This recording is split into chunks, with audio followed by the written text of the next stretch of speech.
देश के प्रसिद्ध उद्योगपति रतन टाटा का 86 साल की उम्र में निधन। मुख्यमंत्री धामी ने एक्स पर पोस्ट कर लिखा, रतन टाटा ने राष्ट्र विकास में महत्वपूर्ण भूमिका निभाई।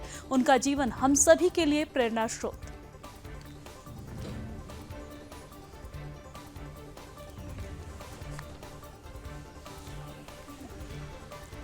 सीएम धामी ने शस्त्रधारा हेलीकॉप्टर पर बने पैसेंजर्स टर्मिनल भवन का लोकार्पण किया। साथ ही देहरादून अल्मोड़ा हेलीकॉप्टर सेवा का शुभारंभ भी किया। देहरादून अल्मोड़ा हेलीकॉप्टर सेवा शुरू होने से अल्मोड़ा आना जाना होगा आसान।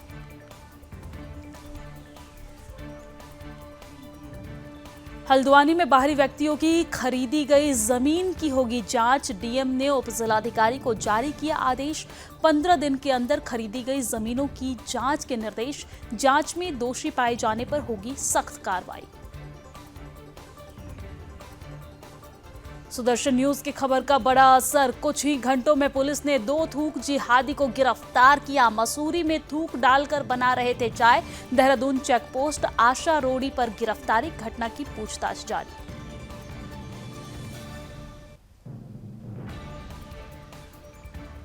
मुस्लिम समुदाय ने चाय में थूक वाली घटना की कड़ी निंदा की। दोनों आरोपियों के खिलाफ सख्त कार्रवाई की मांग। मसूरी सीओ ने कहा, आपसी सौहार्द खराब करने वालों के खिलाफ होगी कठोर कार्रवाई। बड़े स्तर पर चलाया जाएगा सत्यापन अभियान।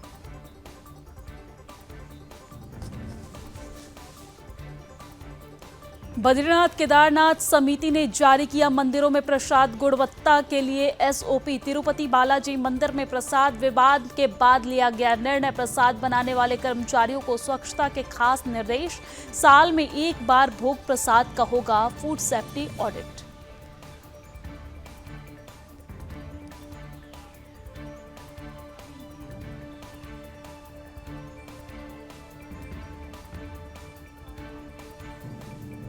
देहरादून में विश्व डाक दिवस के मौके पर डाक विभाग ने चलाया जन जागरूकता अभियान। 1 सप्ताह तक आयोजित किए जाएंगे कार्यक्रम। धार्मिक और टूरिस्ट प्लेस के चित्रों को टिकट में उतारा जाएगा।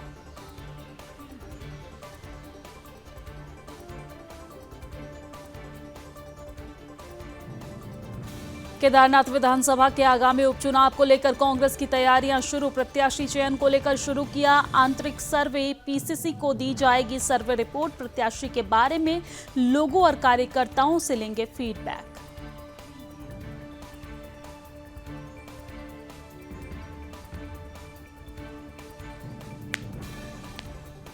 देश में नवरात्र के पावन पर्व की धूम। भक्तगण भक्तिमय होकर कर रहे हैं मां दुर्गा की पूजा अर्चना। सिद्धपीठ डाट काली मंदिर में उमड़ी भक्तों की भीड़। सिद्धपीठ डाट काली मंदिर की है खास मान्यता।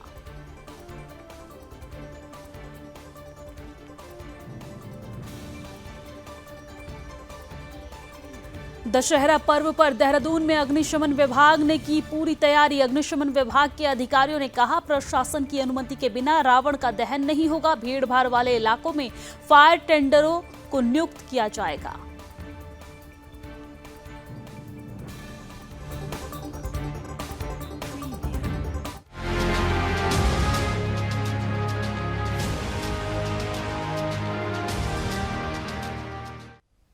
नमस्कार, सुदर्शन न्यूज पर अपना उत्तराखंड देख रहे हैं आप। मैं हूं आपके साथ दिव्या सिंह। बुलेटिन की शुरुआत बड़ी और दुखद खबर के साथ करेंगे। आपको बता दें कि देश के प्रसिद्ध उद्योगपति रतन टाटा के निधन से शोक की लहर है। बीते बुधवार देर रात मुंबई के ब्रीच कैंडी अस्पताल में उन्होंने अंतिम सांस ली।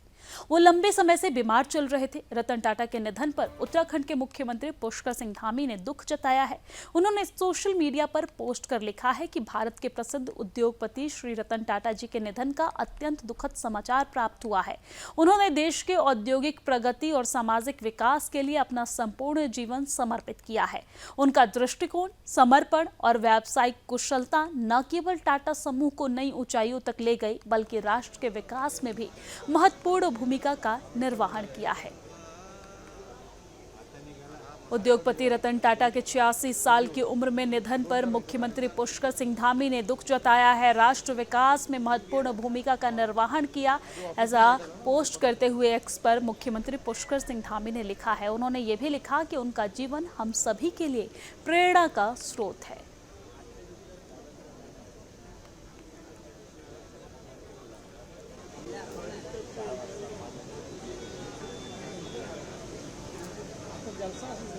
Not allowed. गाडी प्लॅटफॉर्मवर 8 वर येत आहे.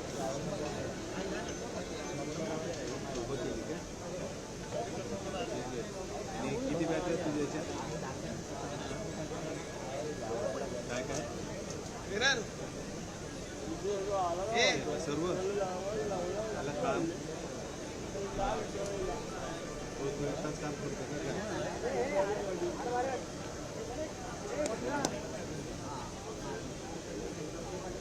पानी आया क्या? आ रहा है गणेश लाने गए.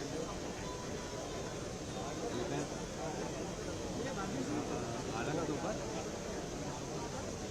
और चलिए अब आगे बढ़ते हैं। सहस्त्र धारा हेलीकॉप्टर पर पैसेंजर्स टर्मिनल भवन का लोकार्पण मुख्यमंत्री पुष्कर सिंह धामी ने किया है। तो ये बड़ी जानकारी हम आप तक पहुंचा रहे हैं, जहां पर पैसेंजर टर्मिनल भवन का लोकार्पण मुख्यमंत्री पुष्कर सिंह धामी ने किया है। पैसेंजर्स टर्मिनल भवन का लोकार्पण, देहरादून अल्मोड़ा हेलीकॉप्टर सेवा का शुभारंभ मुख्यमंत्री पुष्कर सिंह धामी के द्वारा किया गया। आप तस्वीरें भी देख रहे हैं, जहां पर लोकार्पण करते मुख्यमंत्री पुष्कर सिंह धामी नजर आ रहे हैं। सीएम धामी के कार्यकाल में सुदृढ़ हुई हवाई कनेक्टिविटी, तो ये बड़ी जानकारी हम आप तक पहुंचा रहे हैं, जहां पर मुख्यमंत्री पुष्कर सिंह धामी के कार्यकाल में हवाई कनेक्टिविटी को बढ़ावा मिला है, सुदृढ़ हुई है हवाई कनेक्टिविटी।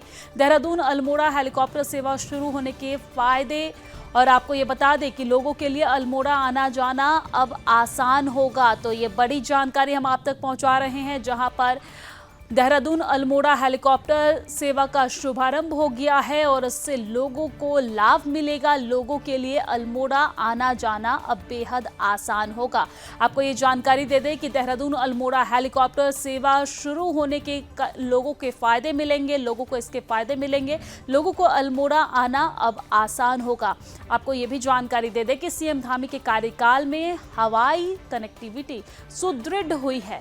तो ये बड़ी और अहम जानकारी हम आप तक पहुंचा रहे हैं, जहां पर सीएम धामी के कार्यकाल में सुदृढ़ हुई हवाई कनेक्टिविटी और अब लोगों के लिए अल्मोड़ा आना जाना बेहद आसान होगा। यहां पर मुख्यमंत्री पुष्कर सिंह धामी पैसेंजर टर्मिनल का लोकार्पण करते नजर आ रहे हैं। सीएम धामी ने पैसेंजर टर्मिनल भवन का लोकार्पण किया और तस्वीरों में आप देख सकते हैं, यहां पर लोकार्पण करते नजर आ रहे हैं मुख्यमंत्री पुष्कर सिंह धामी।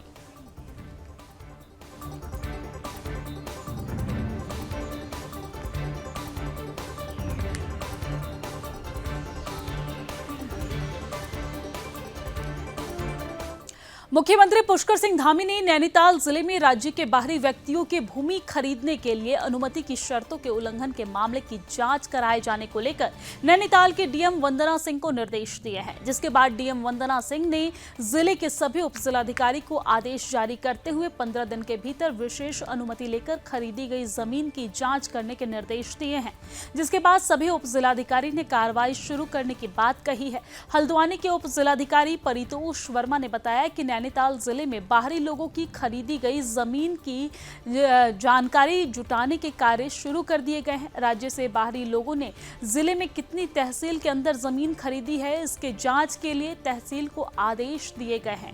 एसडीएम परितोष वर्मा ने बताया कि खरीदी गई जमीनों को जिस भी उद्देश्य से खरीदा गया है, अगर बताए गए उद्देश्यों के अलावा जमीनों में कोई और कार्य किया जा रहा होगा तो उन सभी की रिपोर्ट जिलाधिकारी को दी जाएगी। साथ ही सभी पर जेडए अधिनियम के अंतर्गत कार्रवाई भी की जाएगी।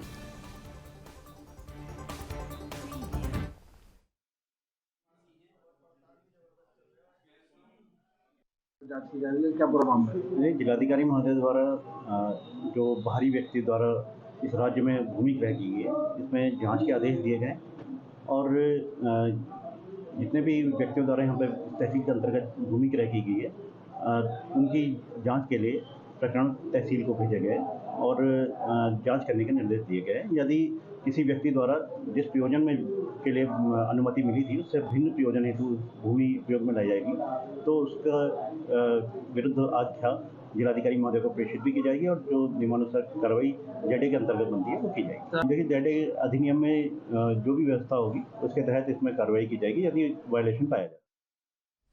और सुदर्शन न्यूज की खबर का बड़ा असर हुआ है, तो ये बड़ी जानकारी हम आप तक पहुंचा रहे हैं, जहां पर सुदर्शन न्यूज की खबर का बड़ा असर हुआ है। कुछ ही घंटों में थूक जिहाद वाले गिरफ्तार हो गए हैं। पुलिस ने 2 जिहादियों को गिरफ्तार किया।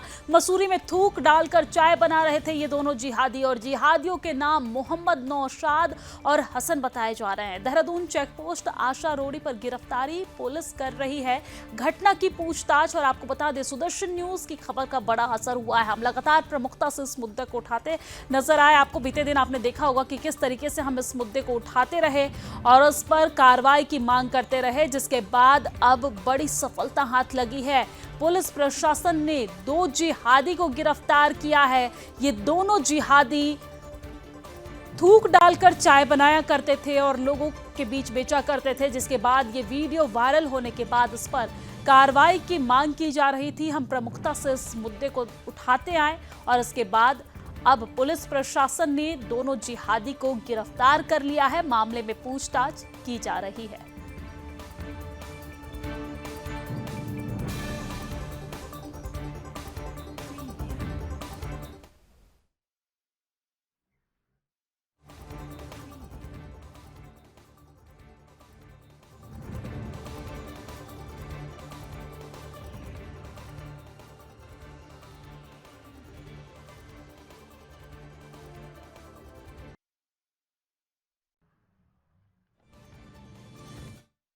मसूरी में देहरादून निवासी एक टूरिस्ट वहाँ घूमने गए हुए थे अपने परिवारजनों के साथ, और लाइब्रेरी चौक पर वो वहाँ पर एक वीडियो नॉर्मली जैसे टूरिस्ट लोग बनाते हैं, घूमने जाते हैं, वहाँ एक वीडियो बना रहे थे। उनके द्वारा जब वीडियो को देखा तो उसमें कुछ आपत्तिजनक उनको हरकत दिखाई दी कि एक चाय की दुकान पर एक चाय वाला उसमें कुछ गलत हरकत करते हुए पाया गया। इस संबंध में उन्होंने जो सूचना दी थी थाना कोतवाली मसूरी पर, इसके बाद सुसंगत धाराओं में उसमें मुकदमा दर्ज कर लिया गया, क्योंकि जिस तरह से इस प्रकरण के वीडियो को देखने के बाद और जो शिकायत आई थी उसके परीक्षण बाद कहीं ना कहीं लगता है कि लोगों के स्वास्थ्य के साथ खिलवाड़ करना या इस तरह की हरकतों से कहीं ना कहीं सांप्रदायिक भावनाओं को जो ठेस पहुँचती है, इन धाराओं में सुसंगत धाराओं में मुकदमा दर्ज कर लिया गया।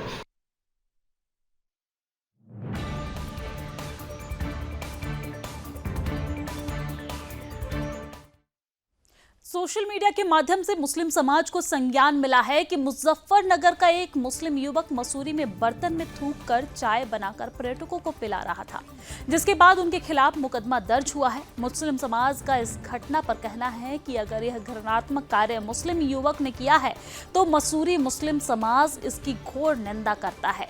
इस घटना से मुस्लिम समाज बहुत ही आहत हुआ है और वो प्रशासन से मांग करता है कि ऐसे युवक के खिलाफ सख्त से सख्त कार्रवाई की जानी चाहिए। साथ ही कहा है कि मसूरी मुस्लिम समाज का किसी भी बाहरी व्यक्ति से कोई लेना देना नहीं है।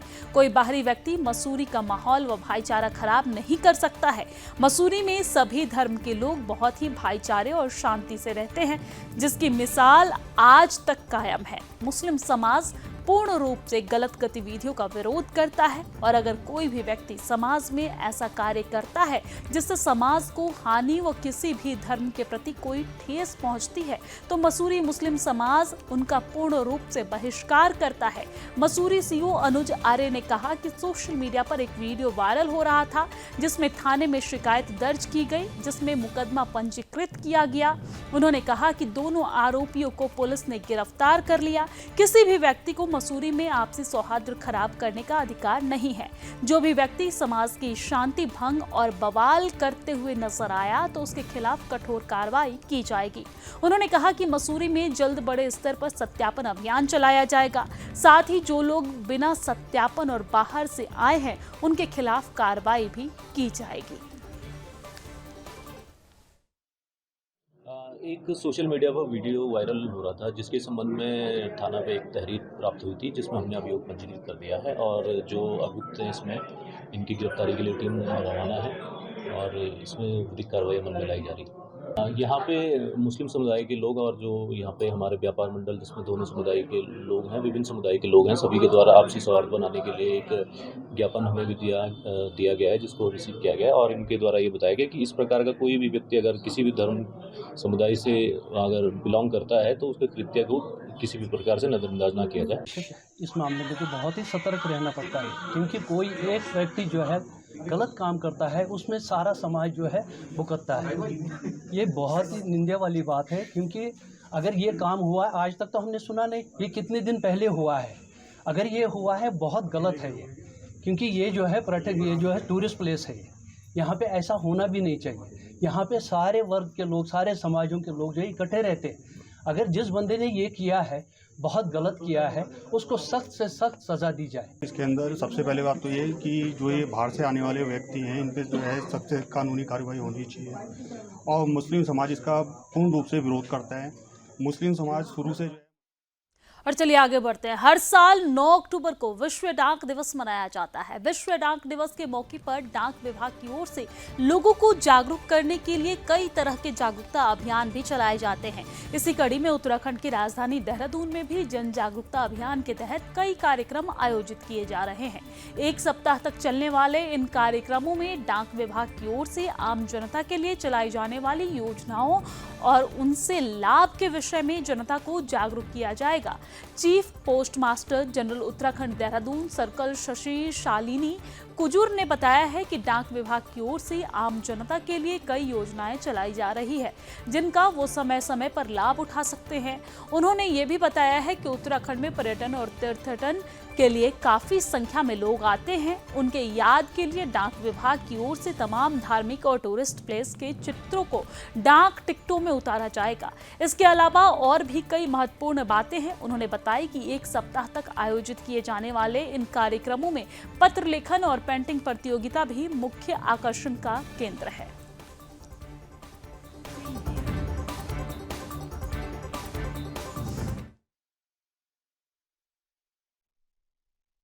जैसे आप जानते हैं उत्तराखंड जो है वो वहाँ बहुत टूरिस्ट आते हैं, है ना।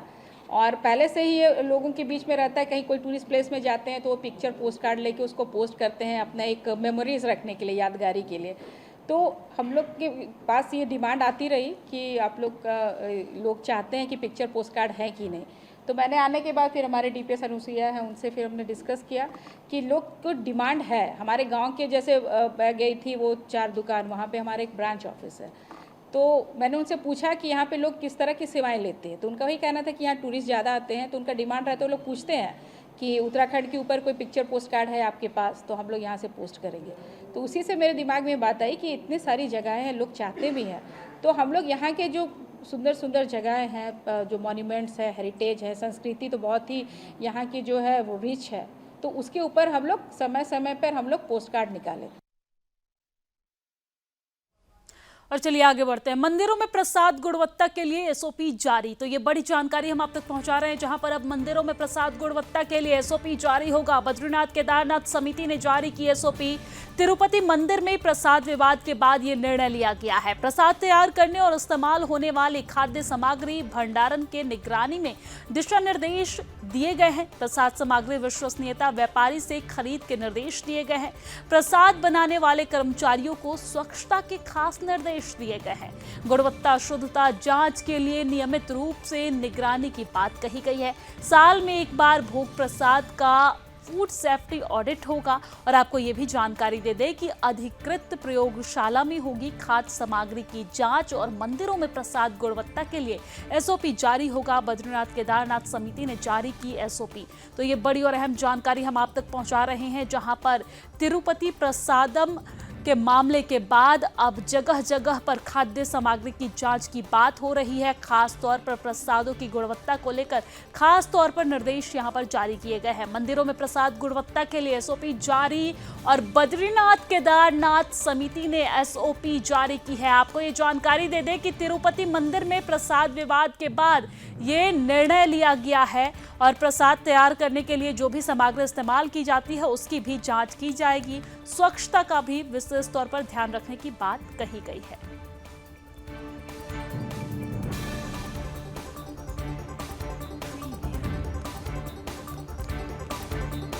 और चलिए अब आगे बढ़ते हैं। नवरात्रि के पावन पर्व पर पूरे देश में माता के मंदिरों में मां दुर्गा की 9 स्वरूपों की पूजा अर्चना की जा रही है। भक्तगण मां दुर्गा को प्रसन्न करने के लिए विधि विधान से पूजा अर्चना कर रहे हैं। माना जाता है कि मां को उनकी पसंद की चीजें अर्पित करने से वो बहुत जल्दी प्रसन्न होती हैं और भक्तों पर सदा अपनी कृपा बनाए रखती हैं। नवरात्रि के पावन पर्व पर राजधानी देहरादून के प्रसिद्ध सिद्धपीठ डाट काली मंदिर में भी भक्तगण माता को प्रसन्न करने के लिए विधि विधान से पूजा अर्चना कर रहे हैं। मंदिर में इन दिनों दुर्गा सप्तशती का पाठ किया जा रहा है। सिद्धपीठ मां डाट काली मंदिर लाखों श्रद्धालुओं की आस्था का केंद्र है। मान्यता है कि मां डाट काली मंदिर में शीश झुकाने से भक्तों की मनोकामनाएं पूर्ण होती है।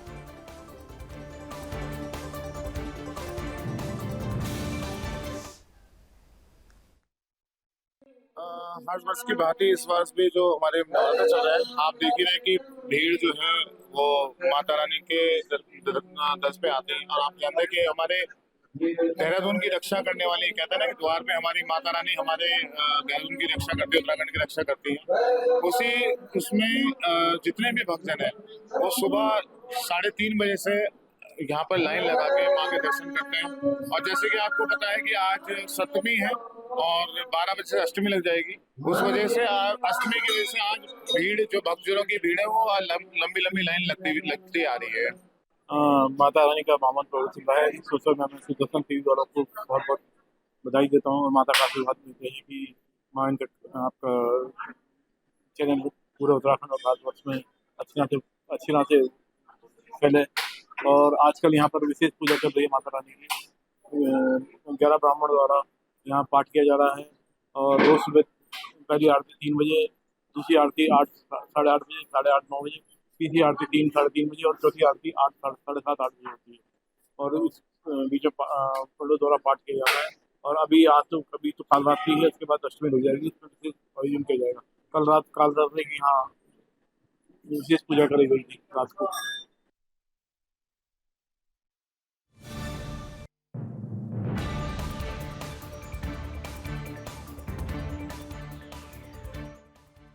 और चलिए अब आगे बढ़ते हैं। दशहरा पर्व को देखते हुए राजधानी देहरादून में अग्निशमन विभाग ने अपनी पूरी तैयारी कर ली है।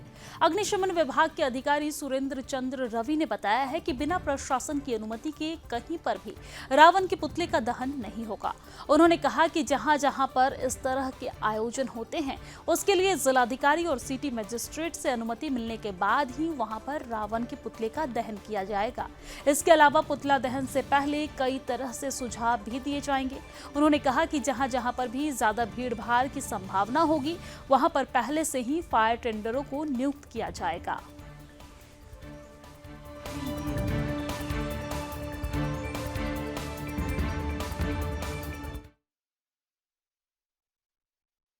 अभी जैसा दशहरा पर्व हमारे सर पर है और जो जहाँ पर रावण के पुतले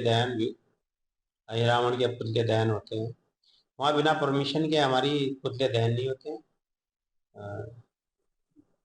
मतलब सिटी मजिस्ट्रेट या डीएम महोदय के द्वारा उनको परमिशन दी जाती है। जहाँ जहाँ ये पुतले दहन होते हैं उनको विशेष तरह के सुझाव दिए जाते हैं। उसी के साथ साथ जहाँ बड़ा रश है वहाँ पे हम अपने फायर टेंडरों को नियुक्त करते हैं, जिससे किसी भी आकस्मिक अग्नि दुर्घटना होने पर समय से काबू पा लिया जाए।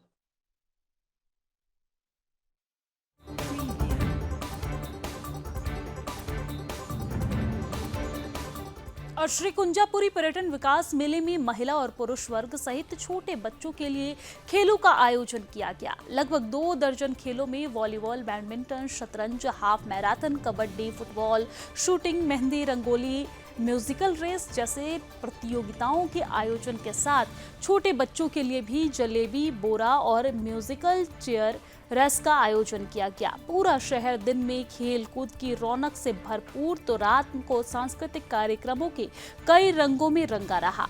रात को चमकते दमकते प्रकाश के दुधिया रंग में महिला और पुरुष वर्ग की रस्साकस्सी की फाइनल प्रतियोगिता महिला वर्ग में मालती और पार्टी विजय रही। आपको बता दें कि पुरुष वर्ग में श्री राम क्लब विजेता रहा। बच्चों के बोरा रेस में आयुषी पहले और सानवी दूसरे स्थान पर रही।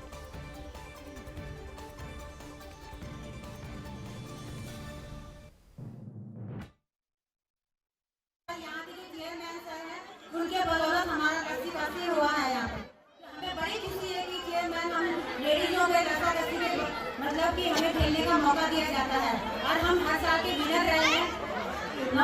10 साल से हम विनर रहे हैं, 10 साल से हम विनर रह चुके हैं रस्साकसी में और इस साल भी हम विनर रह चुके हैं। मेरा नाम मालती भंडारी उनके द्वारा भी यहाँ पे आयोजन किया गया, जिसमें कि सभी ने बहुत अच्छी प्रतियोगिता और प्रदर्शन के माध्यम से यहाँ पर महिलाओं को जो स्थान दिया गया उसका हम बहुत बहुत शुक्रिया करते हैं। अपने राजेंद्र विक्रम भाई साहब जो हमारे भूतपूर्व चेयरमैन हैं, उनका मैं बहुत बहुत शुक्रिया करती हूँ। यहाँ नरेंद्र नगर की जनता की तरफ से और सभी महिलाओं की तरफ से भी वो ऐसे ही हम लोगों का साथ और समर्थन देते रहें। धन्यवाद।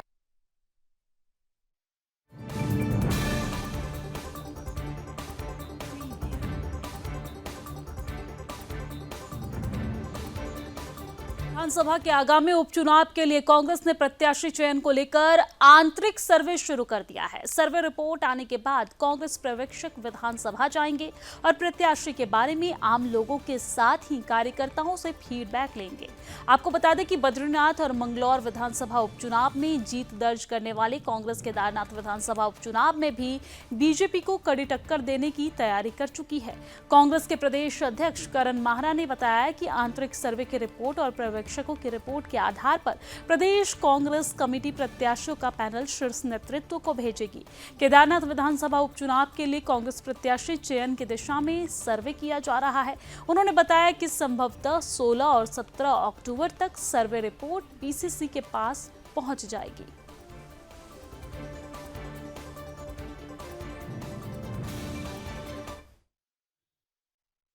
तैयार है। हमारी दूसरी सर्विस सब में वहाँ चल रही है, हमारी टीम वहाँ है और हमारा संगठन लगातार गांव के भ्रमण कर रहा है। वो लोग बात कर रहे हैं, जल्दी हमारे पर्यवेक्षक वहाँ जाएंगे और उनकी भी रिपोर्ट्स आ जाएं। और जो हमारी सर्वे हुई हैं, दूसरी सर्वे समय चल रही है वहाँ ऑलरेडी, जो मेरे को लगता है कि 16-17 तक हमारे पास फाइनल आ जाएगा। उसके बाद जो भी रिजल्ट्स आएंगे उसको हाईकमान से डिस्कस करने के बाद ही आगे कदम उठाएंगे।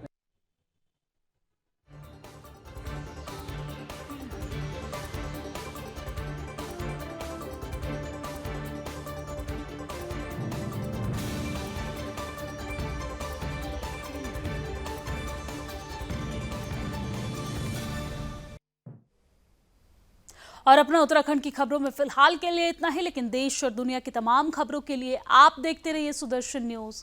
जय हिंद।